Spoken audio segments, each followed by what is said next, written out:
গ্রামের এই সহজ সরল জীবনযাপন আমার কাছে অনেক ভালো লাগে। যেহেতু আমি গ্রামের মেয়ে, আবার গ্রামেরই বউ। হ্যালো এভরিওয়ান, আসসালামু আলাইকুম। কী অবস্থা সবার?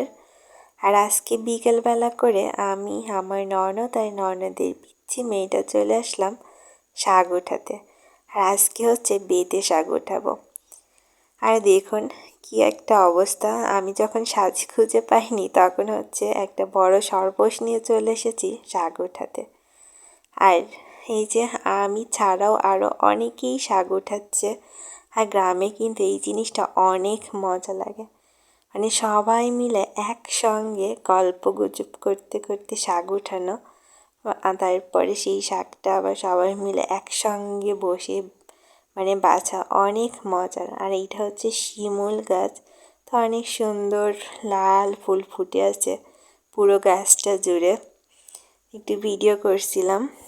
তো এই যে শাক উঠানো শেষ, আর এখন বাড়ি এসে আবার আমি, আমার ননদ, আমার দাদি শাশুড়ি আমরা বসে বসে শাকটা বাছছিলাম। এইটা কিন্তু অনেক মজার, যারা গ্রামে থাকেন তারা কিন্তু বুঝবেন। আর এই বেতে শাক ভাজি খেতে কিন্তু আমার কাছে অনেক মজা লাগে। তা আপনাদের কাছেও যদি ভালো লাগে কমেন্ট করে জানাবেন। সবাই ভালো থাকবেন। আল্লাহ হাফেজ।